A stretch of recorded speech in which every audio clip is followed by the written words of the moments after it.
Hola a todos, estudiantes del Pedro Justo Berrío. Mi nombre es Sandra Segovia Marín, encargada de Biblioteca y Memoria Histórica. Recuerden que estamos haciendo una conmemoración, una celebración de los 95 años del Pedro Justo Berrío, que en la medida posible vamos a intentar de que se hagan entrevistas en el transcurso del año, en diferentes tiempos, en la medida también que podamos respecto a la pandemia.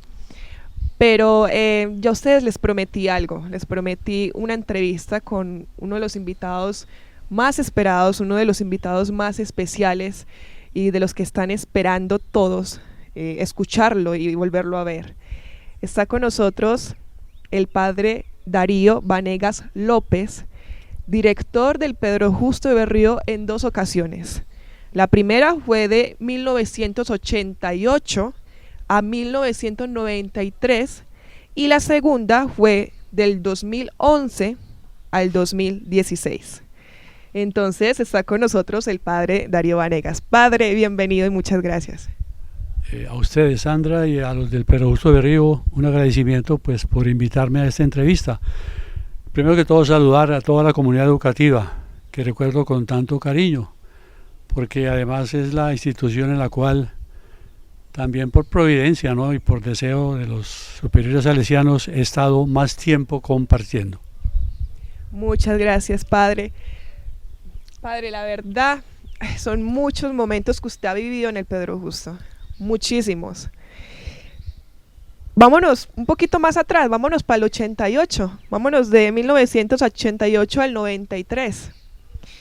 Medellín, en esa época, a los 80s, cuando estaba el Pedro Justo de Berrío en Ayacucho con Tenerife, en el centro, y empezaban las construcciones en Belén Las Mercedes en el 83, y usted llega a ser director del Pedro Justo de Berrío en el 88, y justamente le corresponde el traslado del Pedro Justo, y usted llega a Belén Las Mercedes y encuentra un bloque, el bloque de bachillerato, lo que es hoy en día. Encuentran los talleres, 2 talleres automotriz y mecánica. Encuentra la parte administrativa, la comunidad. Encuentras la biblioteca, encuentras un coliseo. Cuéntame, ¿qué experiencia fue ese traslado y bajo qué condiciones se hizo? Bueno, es bueno volver un poco atrás. En realidad, estando en ese tiempo ejerciendo como provincial de la Inspectoría de Medellín, nosotros, juntamente con el Consejo Inspectorial, pensamos en el asunto del Pedro Justo de Berrío. Pedro Justo de Berrío estaba en su sede antigua, había conseguido un terreno desde el año 1960 en Belén Las Mercedes. Y por circunstancias diversas, pues no se había hecho realidad como ese sueño que tenían de un traslado y una edificación nueva en ese lugar. Entonces, juntamente con el consejo y en ese momento también con el ecónomo inspectorial, el padre Ramiro Aguilar, se pensó en que cómo no trasladar el colegio de Pedro Justo de Berrío, porque además las circunstancias eran muy difíciles, no es lo de hoy. Ese lugar donde estaba el instituto era un lugar central, pero también central de transportes. Generalmente todos los transportes municipales llegaban generalmente a ese sitio o ahí cerca, de modo que era un lugar muy contaminado de ruido. Realmente no estaba siendo ya el ideal para una institución educativa. Entonces se pensó, qué bueno que para el centenario de la muerte de Don Bosco del 88, Pedro Justo de Berrío tuviera una nueva sede. Entonces vino esa idea, digámoslo así, ese deseo de realmente de rehacer de nuevo la institución, ¿no?, hacer una nueva sede, y entonces se pensó en eso y se comenzó el proyecto. El proyecto duró prácticamente, se comenzó en el 83 la construcción, y como usted dice, Sandra, en el año 88 entonces vino el momento del traslado. De modo que fue en honor a Don Bosco y en honor al Pedro Justo de Berrío. Pedro Justo de Berrío había sido la institución en el centro que le había dado origen también un poquitico al sufragio y a la ceja. Entonces era como un agradecimiento a esta institución que se había quedado un poco en el desarrollo, sea, no había sido completada en la parte de edificación. De modo que ese fue un poquito el origen del Perú Justo Berrío. Además hay otra característica, la construcción se hizo con ayuda de las casas. Todas las comunidades, digamos, colaboraron en la medida de sus posibilidades. Entonces ya en el 88, el Consejo Inspectorial e Inspector, que era el padre Juan Bautista Calle, decidieron que entonces pues, me iban a nombrar director del Pedro Justo Berrío pensando en el traslado. Obviamente la primera invitación que me habían hecho era ir a Cartagena, pero lógicamente pues por circunstancias diversas se quedó en que iba a ser, digamos, el encargado del traslado. El traslado se estaba pensando para mitad del año, o sea, hacerlo a mitad del año. Sin embargo, nosotros, nuevos, varios de los salesianos en la institución, pensamos que era mejor hacerlo de una vez, porque para un traslado, una edificación nueva, un lugar distinto, podría ser más fácil que los estudiantes y el personal se adaptara más fácil comenzando el año en ese nuevo lugar. Y así se hizo, de modo que el traslado se fue haciendo en el mes de enero, trasladando lo que era los muebles que tenía un poco la institución en la sede antigua, la maquinaria de los talleres, y todavía no teníamos energía eléctrica. De modo que, sin embargo, se hizo el traslado para funcionar de todas maneras en ese lugar completamente nuevo. Y después de Semana Santa logramos tener ya la planta eléctrica funcionando y la energía eléctrica. De modo que fue un traslado, digamos, prematuro, pero pensamos que fuera así, y además para la adaptación más fácil de los estudiantes que eran de diferentes lugares de Medellín, pero que de esa zona apenas llegó un estudiante nuevo. Apenas llega un estudiante nuevo. Sí, llegó un estudiante nuevo que después va a ser salesiano, es el padre Plinio Puerta. De modo que la familia supo que el traslado se iba a hacer, entonces ellos vivían ahí cerca en las Mercedes y fue el único estudiante en el 88 del sector. Los demás eran todos los estudiantes antiguos porque ellos tampoco esperaban un traslado de esa manera. Ellos estaban esperando que de pronto les habían dicho que a mitad del año, cuando les avisamos que no, que el traslado era en enero. De modo que, como sucedía en la época, el año escolar comenzaba en febrero, de modo que tuvimos un tiempo muy corto, casi desde el 8 de enero hasta el final de ese mes, para más o menos, digámoslo así, adecuar el sector, el lugar, con lo que había, con lo que teníamos, para comenzar realmente ese año. Como usted dice, existía el Coliseo, es el bloque de bachillerato, los talleres pues estaban todavía sin energía, estaban sin piso algunos de ellos, por ejemplo el taller de mecánica industrial, ese piso se colocó después ya estando ahí, el teatro no tenía la silletería todavía, no había cerramiento en el lugar, o sea, el cerramiento se fue haciendo mucho después, y los talleres que existían de la sede antigua era electricidad y electrónica, que era el más nuevo, dibujo técnico y mecánica industrial.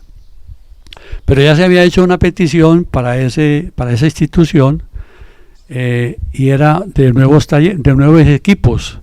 Se había hecho un pedido durante la construcción del edificio para maquinaria nueva en mecánica industrial, equipos también para electricidad y electrónica y también algunos equipos para iniciar mecánica automotriz. De modo que estos equipos llegaron al final del año 88. ¿Era de Alemania? Llegaron de Bélgica. Perdón, de él. Era digamos, una sede procura salesiana que llamábamos en la época Demos Comide, que tenía su sede en Bruselas. Y casualmente, pues a mí me había tocado presentar ese proyecto allá a la sede de Bruselas, pues sin saber después que realmente iba a ser la persona que iba a tener el privilegio, digamos así, de acompañar el traslado. De modo que durante ya llegar el equipo, ya llegar el equipo fue toda una fiesta. Cuando supimos que llegó la maquinaria a Cartagena, inmediatamente pues recordamos que los estudiantes todos esperaban con gran ansiedad lo que venía, y el transporte se hizo a través de Botero Soto, esa compañía, y era, claro, en ese momento la vía no era tan fácil, no era la de hoy. De modo que el traslado duró un tiempo y nos iban indicando dónde venía la tractomula con los equipos, ¿no? De modo que cuando llegaron los equipos a la institución, lógicamente fue un recibimiento, digámoslo así, de todos los estudiantes para destaparlas, digamos, los containers que tenían los equipos. En fin, fue una fiesta realmente porque era una maquinaria que venía, digamos, digámoslo así, a potenciar sobre todo el taller que ha sido el más grande, digamos, en equipos, que es la mecánica industrial. Lo mismo en electricidad y electrónica, que era todavía, digamos, un taller incipiente que había comenzado Guillermo Yepes en la sede antigua, ¿no? Y el otro que sí era el tradicional, que era dibujo técnico, que nos va a tocar también para el dibujo técnico. Ya al año siguiente vino entonces lo que fue el AutoCAD, ¿no? Que fue la incorporación grande que se hizo, digamos, en ese momento en la parte tecnológica. Por eso al año siguiente, en el 89, decidimos, la comunidad salesiana juntamente con los laicos que nos acompañaban, de iniciar la educación no formal, porque esa era un poco también la condición de la ayuda en equipos para estudiantes que habían desertado, digamos, de la educación formal, y por eso, digamos, las condiciones fueron sumamente amplias. El ETH de la época, que se llamaba educación no formal, se comenzó con estudiantes que habían hecho únicamente el quinto de primaria, que se admitían estudiantes en ese momento, y comenzamos ese trabajo, digamos, casi conjunto. O sea, la parte formal, que era el bachillerato técnico industrial en la época, y después, lógicamente, con la educación no formal.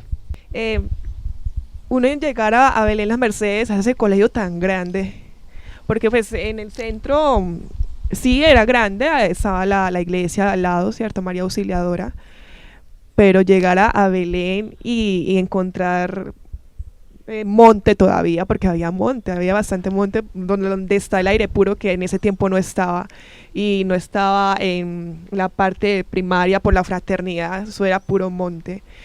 Esos procesos de ese colegio tan grande, ¿cómo hacían ustedes? Un colegio tan grande y tan disperso a la vez. Bueno, realmente los patios estaban. Ya fue, digamos, como organizar las canchas, ¿no? Ya que fue el equipamiento, digámoslo así, como así los tableros del baloncesto, o las porterías para el microfútbol se fueron, digamos, adecuando en el momento. Pero los patios estaban. De modo que, y una cosa muy importante, cuando se comenzó la construcción, hubo el cuidado también de ir, digámoslo así, ir arborizando el lugar. De modo que, desde el punto de vista de jardinería, ya hubo un jardinero, de modo que a medida que la construcción avanzaba, también avanzaba la parte, digamos, todo lo que era la parte ecológica, el verde del lugar, comenzó desde esa época. De modo que cuando llegamos ya había arbolitos, ¿no?, que estaban creciendo. ¿Cuál era la tarea? De pasar de una institución de cemento totalmente a un lugar abierto, entonces fuera también educar para el proceso.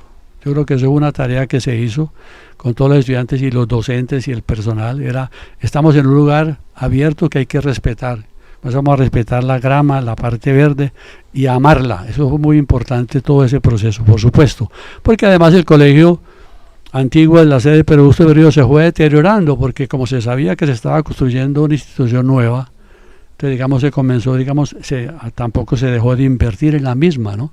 Por eso fue un cambio muy grande. Pero hay una cosa importante: los estudiantes que se trasladaron, que eran todos excepto uno de la sede antigua, primero llegaban en 2 transportes, ¿no? Tenían que llegar al centro y ahí coger otro vehículo para llegar a Belén.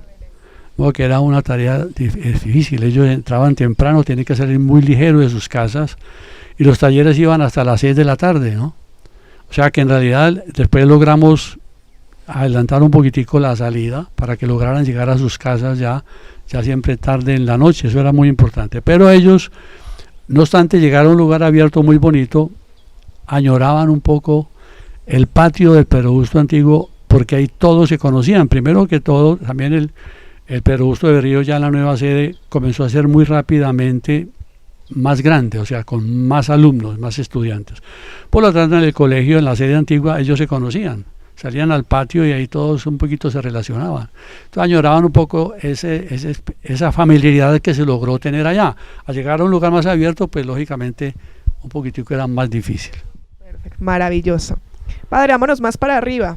Usted vuelve en el 2011 al 2016 al Pedro Justo y ahora sí encuentras un colegio un poco más, más establecido, encuentras un aire puro, encuentras una capilla que fue con el padre Luis Fernando Betancourt, que él promovió todo eso, encuentras la zona de primaria un poco más amplia, pues los talleres ya bien posicionados, encuentras más alumnos.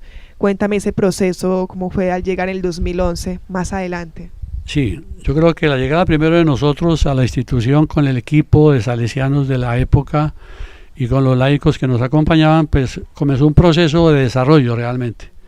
O sea, él no terminó desde luego en el 93, ¿no? Sino que siguió, solamente que comenzó a haber cambios.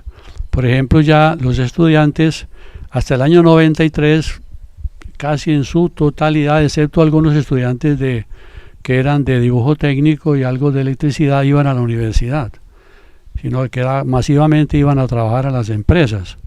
Yo creo que ya a partir un poquito del 95-96, ya comenzaron los estudiantes del Pedro Justo Berrío, sobre todo ya había comenzado también la primaria, entonces comenzaron a ir a la universidad en número mayor, ¿no? Y ya eran menos, digamos, los que iban directamente del técnico. Recordemos que ya en el 94 viene el cambio, entonces ya viene la media técnica, lo que también le va a cambiar a la institución un poquitico ese carácter que era muy industrial, muy técnico, a una media técnica. Por supuesto ya un aprestamiento, digamos, más cercano a la universidad. Hago un paréntesis, hay que notar que los estudiantes de la primera época, del 88 al 93, que salieron masivamente a trabajar, cuando se reencontraron en el 2013, cuando habían cumplido 20 años de haber salido del colegio, nos tuvimos la grata sorpresa, ¿no?, de que la mayoría de ellos ya eran profesionales.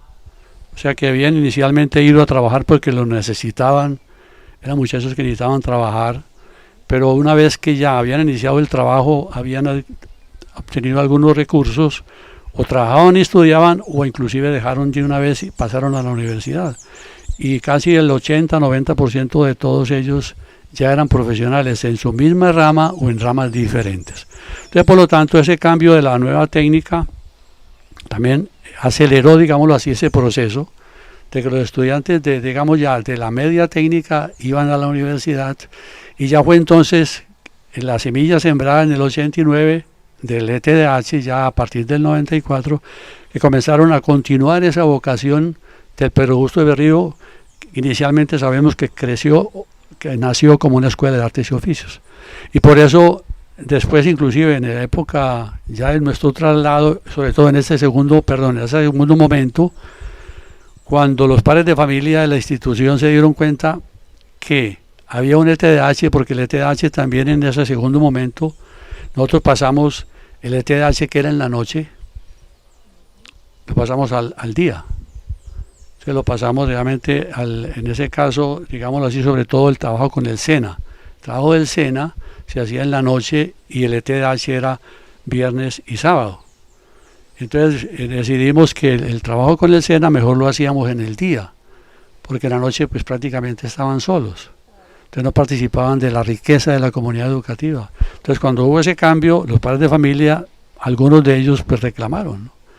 Y les parecía que el colegio era exclusivamente para sus estudiantes y no había jóvenes que tenían diferencias, sobre todo desde el punto de vista social.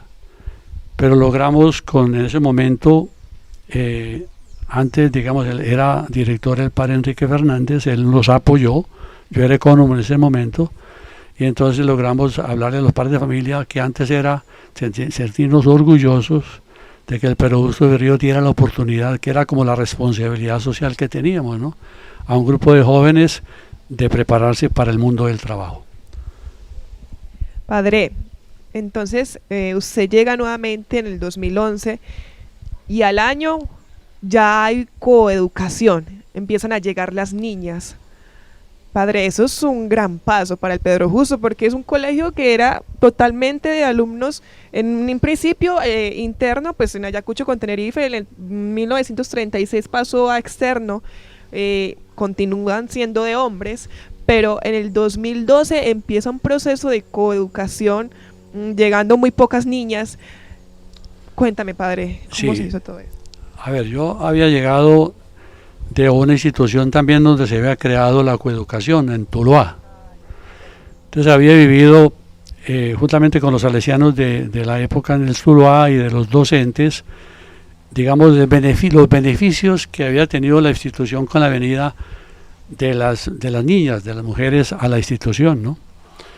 Y entonces, habiendo vivido esa experiencia que también en la inspectoría iba creciendo en los diferentes lugares que todavía no lo eran, entonces al llegar al Pedro Justo de Río, pues lógicamente era un técnico y muy industrial. Pero ya lógicamente ciertas cosas que uno antes no observaba tanto ya se observan viéndolos de cerquita con el cambio que tuve. Era ver en realidad cómo el Pedro Justo de Río con tantos elementos ricos que tenía, el desarrollo que había tenido, como lo dice Sandra, desde el punto de vista estructural de los programas, seguía en desarrollo. Era interesante pensar en ese cambio. Sobre todo había un factor que notábamos. El Pedro Justo de Río era muy fuerte en el deporte, era muy fuerte en la parte técnica, la pastoral, ¿no? Tenía realmente una tradición fuerte creada durante todos esos años, pero en la parte cultural decíamos que había pobreza en la parte cultural, ¿no? Manifestaciones artísticas, éramos demasiado técnicos, demasiado estudiantes y deportistas. Eso se notaba. Los estudiantes no era fácil que una danza, no, eso no se pensaba, eso no era para hombres, ¿no? Pasar a hablar en público, no, les daba pena, vergüenza, ¿qué dirán? ¿No? Es un poquitico de la parte machista nuestra. Bueno, viendo esas dificultades, entonces vino la idea, hablamos con los coordinadores y ellos dijeron, padre, ya hay la idea, en realidad ha habido la idea, pero no hemos arrancado, ¿no? Yo antes de eso había conversado con el director anterior, el padre Enrique, sobre esa posibilidad, siendo ecónomo. Él le pareció que todavía no era el momento, que esperáramos un poquitico más. Él también estaba terminando su periodo. Entonces, por eso al cambiar, digámoslo así, que el padre ha aceptado que era mejor, un poquitico una mejor preparación. Entonces, decidimos plantearle a la comunidad ese cambio, pero no de improviso, sino con un año de anticipación. Por eso entonces en el 2012 decidimos juntamente con los salesianos y con el padre inspector. El padre Vidal lógicamente estuvo de acuerdo que era bueno dar también ese cambio. Entonces se pensó y se preparó primero entre nosotros, hubo digamos una preparación pedagógica, ¿no?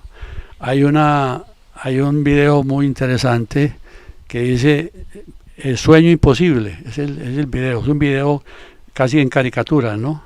Es digamos, de dibujo animado. Y ese dibujo nos sirvió como, digamos, para verlo en la comunidad, como las diferencias, ¿no? de género, esas diferencias de género, desafortunadamente, muchas veces no son una ventaja, sino una desventaja, ¿no? Y sobre todo una desventaja la presentábamos sobre todo en la parte de la mujer, ¿no? En el trato que dábamos a la mujer, en el sentido que había. Y entonces hicimos presente algo que ya la congregación había pensado y había abierto las puertas en el año 96 a la coeducación, pero no como simplemente algo que necesitamos para tener más alumnos o alumnas, sino para educar, digamos, en coeducación. Convencidos de que muchos de nuestros estudiantes tenían una relación con el género femenino, pues digamos en las urbanizaciones, en sus amistades, pero no creciendo, no estudiando, que era un factor muy importante. De todas maneras se tomó esa decisión, se comenzó una preparación con el personal docente y también, por supuesto, en la parte estructural, ¿no? O sea, como la parte, sobre todo los servicios higiénicos, algunos otros lugares que pensábamos era importante.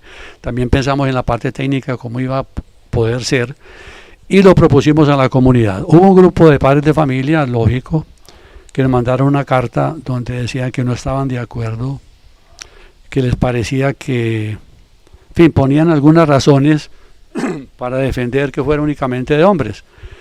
Entonces lo que hicimos fue esa carta que había llegado al provincial, el provincial nos la dio a conocer, entonces llamamos a los padres de familia simplemente para conversar con ellos, para decirles las razones por las cuales nosotros realmente queríamos dar ese paso, pero era realmente un grupo muy pequeño y el grupo accedió, se aceptó. Lo importante era que la comunidad, que era de personal masculino como estudiantes, aceptara y viera que era un beneficio grande para el Pedro Justo de Berrío, y así fue. Pero al año siguiente ya se anunció y ya vinieron los primeros alumnos en el año 2013, las primeras estudiantes. Padre, aquí mencionando algunos puntos rápidamente, que se nos está acabando el tiempo. Con usted se hizo, como promotor, se hizo el bloque Santo Domingo Sabio, ya más adelante, casi en el 2016, y recibimos un premio del Pedro Justo de Berrío, que eso lo quiero resaltar, el premio a la excelencia. A la calidad educativa. Perdón, a la calidad educativa. Sí. Bueno, la primera parte, ¿no? Que te relacionas con el micrófono. El micrófono. Sí. Sí. ¿Aló? Sí, la primera parte a la que te refieres, ¿no? A, digámoslo así, pero lo de la excelencia es importante lo que dices, ¿no? Y lo otro punto era... Lo del bloque de Santo Domingo sí. Sabio. A ver, en el tiempo de padre Luis Fernando Betancourt, él agregó un bloque, cierto, que era la oportunidad que había para hacer grupos de primaria. La primaria comenzó realmente en ese sector, ¿no? Y se mantuvo ahí, pero desde luego veíamos una dificultad ya más adelante, ¿no? Y era que las secciones estaban divididas sectorialmente, o sea, siempre era un problema ver que los jóvenes, los niños de primaria, cuarto y quinto, cuando salían a su descanso, pues estaban en el sector del bachillerato que estaba en clases. Los profesores de primaria tenían que desplazarse de un lugar a otro y a veces no era fácil llegar a tiempo. Entonces vino como la idea de cómo unificábamos nosotros la primaria, cómo hacíamos un bloque también para tenerlo, digámoslo así, más unificado y más sectorial. Entonces vino la idea, conversaba con el padre inspector en ese momento, con el padre John Jairo Gómez, y estuvimos mirando y con el ecónomo, que era el padre Luis Fernando Valencia. Y el padre John Jairo dijo, ustedes piensen, vayan arrancando como sea. La primera idea era realmente donde está ahora el sector de primaria, que eran antes los salones de dibujo, ¿no? ¿Cómo hacer un segundo piso? Pero aquí podemos nosotros hacer un segundo piso, aumentar la primaria. Estuvimos echando de cabeza la forma de cómo hacerlo. Pero ¿qué pasó? Además de esa idea que teníamos, el colegio comenzó a aumentar de estudiantes en la primaria. Empezaron a llegar grupos de 100 estudiantes para primero de primaria, ¿no? O sea, para hacer 5 grupos. Entonces vimos que bueno, la oportunidad. Hay una cosa muy importante. El Pedro Justo de Berrío en el sector, desafortunadamente, ha sido muy poco visible físicamente. Mucha gente no sabía de la institución, ¿no? Porque había que llegar prácticamente ahí a la portería para saber dónde quedaba, ¿no? Y hubo un factor importante en la historia del Pedro Justo, que fueron los premios de las pruebas saber, de la Olimpiada del Conocimiento de la Secretaría de Educación de Medellín inicialmente, ¿no? El Pedro Justo de Berrío, hay que recordar que se ganó 4 premios, ¿no? Se ganó 2 en bachillerato y 2 en primaria. Ese factor, porque era muy seguido, sobre todo cuando se hacía en la transmisión en Teleantioquia, la gente seguía muchísimo esa transmisión, y para mucha gente fue una sorpresa oír del Pedro Justo de Berrío. Y entonces, sin duda, y como eso fue espaciado en varios años, sin duda eso hizo una propaganda muy útil e importante. ¿Por qué? Porque además nosotros, por experiencia y porque también lo preguntábamos muchas veces, la gente cómo sabía el Pedro Justo, básicamente era el boca a boca. Era la voz a voz, la gente decía las cosas mismas, pero aquí sí fue una cosa más al aire. Entonces comenzó mucha gente a venir nueva al Pedro Justo de Berrío. Entonces aceleramos, necesitábamos, realmente era urgente comenzar una construcción, o si no, estos niños que habían comenzado con nosotros, era imposible. Como no había el presupuesto, dijimos, bueno, realmente están llegando nuevos alumnos, yo creí que vamos a poder. Si no podemos, entonces iniciamos lógicamente con el asentimiento del economato inspectoral y del padre inspector, la construcción del nuevo bloque. Entonces se decidió en ese lugar, que era una pequeña cancha. Ahí era una tierra movida, por lo tanto las bases no eran buenas, había ese peligro. y era la canchita que ellos utilizaban los de primaria para jugar fútbol o microfútbol, algo de fútbol ahí. Entonces decidimos que fuera ese lugar. Era más fácil para la construcción, para llegar con los equipos y para poder seguir trabajando en la institución. De modo que en el año, me parece que fue por ahí en el 2014, 15, comenzamos entonces el primer bloque, que fue la primera, digamos, la base de que fue la más costosa y la más difícil. Y bueno, buscamos las personas que nos iban a acompañar desde el punto de vista técnico. Fue muy importante, asesorarnos muy bien desde el punto de vista arquitectónico en la construcción, porque se trataba de un terreno difícil. Bueno, afortunadamente logramos irlo construyendo para realmente en el 16 culminar con la construcción y la inauguración del bloque. En ese momento, en ese mismo año, hubo una cosa muy importante. Resulta que nosotros teníamos la idea de participar en alguno de los premios de la Secretaría de Educación o de la Alcaldía. Y por varias razones decíamos, hombre, estamos muy ocupados, hay muchas cosas, ¿no? Con los coordinadores que han sido excelentes siempre en el Perogusto Berrío. ¿Y cómo hacemos? ¿Cuándo vino la idea de la misma Secretaría de Educación? Un día nos visitó un equipo de la Secretaría de Educación y nos dijo, miren, ¿ustedes por qué no se presentan? Y ellos tenían todos los datos del Perogusto Berrío, el número de alumnos que teníamos, digamos, la procedencia socioeconómica del Perogusto Berrío, tenían los datos muy precisos y sobre todo del mejoramiento que Perogusto había ido teniendo durante los años. Ustedes son una institución importante, ¿ustedes por qué no se presentan?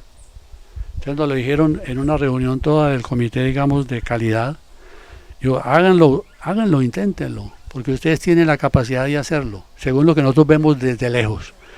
Y entonces con esa iniciativa, no obstante, todos muy ocupados, dijimos, vamos a presentarlo. Entonces la comunidad educativa se involucró de una manera, digamos con pasión, a demostrar eso, porque había que escribir y después demostrar, porque eso es muy importante, ¿no? Entonces hizo la presentación justamente con un proyecto. Ese proyecto era digámoslo así, de una actividad que había, que era muy importante, que era simplemente al lado de los talleres, ¿no? Que era un liderazgo que tenía el profesor Marcos Murillo con el grupo, ¿no? Que era asesoría de ayudar en la elaboración de todo lo que era las fiestas, los elementos para los trabajos, la inauguración de las Olimpiadas. Ese proyecto se presentó y nos sirvió de base después para una nueva especialización en la institución. Entonces, en base a eso se presentó, la Secretaría realmente mandó a las personas a verificar lo que nosotros hacíamos, y bueno, fue muy emocionante, ¿no? Haber recibido realmente ese premio a la calidad educativa, porque es un premio que es prácticamente del municipio de Medellín, ¿no? Entonces la Secretaría de Educación, es la alcaldía, es por Antioquia, de modo que nos sentimos realmente muy orgullosos porque es un trabajo de todos. Nosotros recogimos en ese momento unos frutos sembrados muchos años atrás, o sea, yo creo que, y lógicamente pues nos es grato también reconocer que eso ha seguido adelante, o sea, es muy importante eso. Bueno, padre, ya aquí terminando, le voy a decir unos saludos que les mandan del Pedro Justo. Si no hago esto, me regañan y, mejor dicho, no me dejan volver. Le voy a mencionar nombres. Aquí le voy a mencionar el profe Severiano, la profe Marta Leticia, profe Johairo Sierra, lo recuerda bastante, profe Carlos Marín, profesor Álvaro Londoño, profesor Marco Murillo. Hay profes que se me escapan de la mente, administrativos, Ángela Elizabeth, Diana Gutiérrez, Vanessa Zapata. Hay muchas personas, se me escapan en estos momentos, que les agradece muchísimo la gestión que usted hizo con ellos. No sé, me imagino las palabras y ese sentimiento de trabajar en un lugar donde se sienta bien, porque eso es importante, sentirse bien donde se trabaja, porque eso permite que uno pueda crecer como persona y hacer que la empresa o el lugar donde uno esté trabajando crezca. Ya por último, padre, esta última pregunta: ¿qué experiencias le dejó el Pedro Justo Berrío? ¿Qué enseñanza, mejor dicho? Bueno, la enseñanza, digámoslo así, desde el punto de vista, ver florecer, digámoslo así, una institución, ¿no? y florecer significa cada vez más. O sea, yo creo que el Pedro Justo de Río es una instituciones nuestras de la inspectoría, todas muy importantes, que ha venido mucho en un desarrollo desde el principio, de que la Escuela de Artes y Oficios fue cambiando, fue superándose, ha ido, digamos, andando un camino que no termina. Entonces, por eso ha sido para mí una institución que siempre quiere ser adelante, quiere cosas nuevas, que lógicamente se presta por muchas circunstancias también, ¿no? De modo que fue afortunada esta institución por muchas razones, ¿no?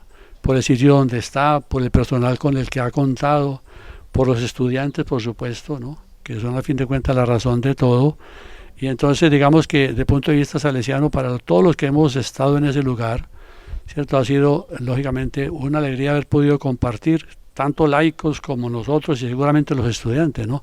Pero también el cariño que tienen por la institución. De modo que en ese sentido es ver como una obra salesiana, ¿no? En todo el sentido de la palabra y sobre todo con el carácter, digamos, que también muy querido por don Bosco de la parte técnica, ¿no? Yo creo que también ese es un factor que es importante, ¿no? Que a muchos estudiantes en su historia les ha dado la oportunidad de salir adelante a través del trabajo digno y por supuesto también en la vida universitaria y profesional. Totalmente. Padre, queda invitado para la celebración de los 100 años del Pedro Justo. Ya este año son 95, esperemos que en los 100 años nos acompañe en la fiesta. Dios quiera que así sea. Y muchas gracias por estar con nosotros en esta entrevista. Estuvo con nosotros el padre Darío Vanegas López, director del Pedro Justo en 2 ocasiones, 1988 a 1993 y 2011 al 2016. Las entrevistas las vamos a estar haciendo a la medida que se puedan, esta pandemia ojalá nos deje y los estudiantes de memoria histórica van a estar aquí sentados entrevistando a las demás personas que tenemos pendientes y bueno, esperemos que podamos continuar con esta sección de entrevistas. Por otro lado, voy a comunicar al ganador del concurso del logotipo de los 95 años. Hubo muchos participantes a los cuales agradecemos muchísimo y a sus familias que estuvieron muy emocionados. Ya tenemos un ganador elegido por parte de los jurados, un jurado calificador. Y el ganador del concurso de los 95 años del Pedro Justo de Río del logotipo es Juan Manuel Yepes Montoya del grado 11-2. Felicitaciones a Juan Manuel, a su familia. Y bueno, a todos ustedes, muchísimas gracias, padre, muchas gracias por acompañarnos. Esto es Pedro Justo de Río, esos son 95 años y nos vemos con los chicos de Memoria Histórica a la próxima. Chao, que estén muy bien.